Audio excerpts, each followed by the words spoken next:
যত স্তরে শ্রম বিনিয়োগের জায়গা আছে, সব জায়গায় যদি আমরা এই সৌভাতৃত্বের সম্পর্কটা গড়ে তুলতে পারি, আমাদের সমাজটা একটা মানবিক সমাজে হয়ে যায়।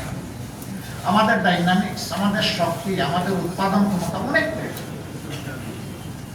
কিন্তু যখন একজন শ্রমিক দেখে না আমার কাজের মূল্যায়ন হয় আমার শ্রমবন খাতে, আমার ওয়ার্ক ডেলিভারি, তখন সেও ঘড়ির দিকে তাকাইতে থাকে, তখন আমার সময়টা শেষ হয়। এখানে বাড়তি কিছু থাকে না।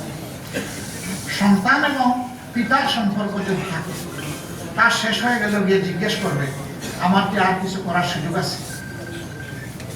হয়তো সুযোগ নাই, তিনি স্নেহভরে একটা হাসি দিয়ে বলবেন আলহামদুলিল্লাহ যথেষ্ট হয়েছে, এখন বিশ্রামে যাব, আগামীকাল ইনশাআল্লাহ আবার দেখা হবে। এই পরিবেশটা আমরা চাইলেই সৃষ্টি করতে পারি, কিন্তু মাঝখানে কিছু লোক আছে তারা এটা চায়। তারা চায় এই দুই পক্ষের মধ্যে একটা সংঘাত লাগাই রাখে, একটা প্রতিহিংসার ভাব তৈরি করে রাখবে। এটা তাদের বেনিফিট। তারা তখন বার্গেনিং করা শুরু করে। বার্গেনিং শ্রমিকদেরকে, কর্মচারীদেরকে বেনিফিট দেওয়ার জন্য হয়। বার্গেনিং তাদেরকে বিক্রি করে নিজের বেনিফিট আদায় করার জন্য। এবং এর ফলে আমাদের প্রত্যেকটি উদ্যোগ আমরা দারুণ চ্যালেঞ্জের মুখে পড়ি, কখনো কখনো ব্যর্থতায় পর্যবসিত হয়। ওই উদ্যোগ যখন ব্যর্থ হবে তখন আপনিও ব্যর্থ, আপনারও জায়গা নাই আর কাজ করার।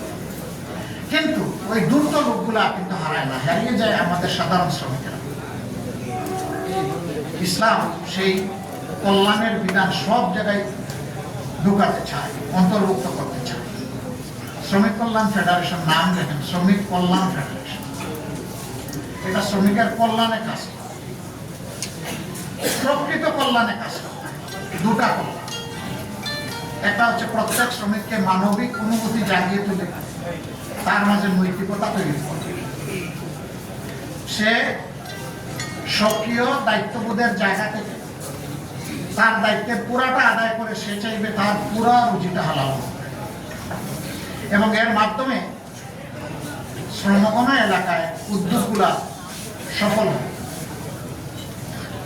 দ্বিতীয়ত, তাদের কোনো অধিকার কেউ যেন কায়দা করে কোনোভাবে কেড়ে নিতে না পারে, তার পক্ষে যোদ্ধা হয়ে দাঁড়িয়ে যাওয়া, লড়াই করা, কর্তব্য সহযোগিতা করা। আমি শ্রমিক কল্যাণ ফেডারেশনকে বলবো, কাজ আপনাদের শুরু শেষ হয়েছে। এই নির্বাচনের আগে পরে আমি বিভিন্ন জায়গায় যাওয়ার সুযোগ পেয়েছি। আমি তাদের চোখে মুখে মুক্তির একটা আকাঙ্ক্ষা লক্ষ্য করেছি। একটা জায়গায় খুবই প্রেস্টিজিয়াস জায়গা, খুব সেন্সিটিভ জায়গা, সেখানকার স্বল্প আয়ের চাকরিজীবী যারা, তারা বললো এখানে দাসত্ব প্রথা চলে। আপনারা যদি তাদের বাসায়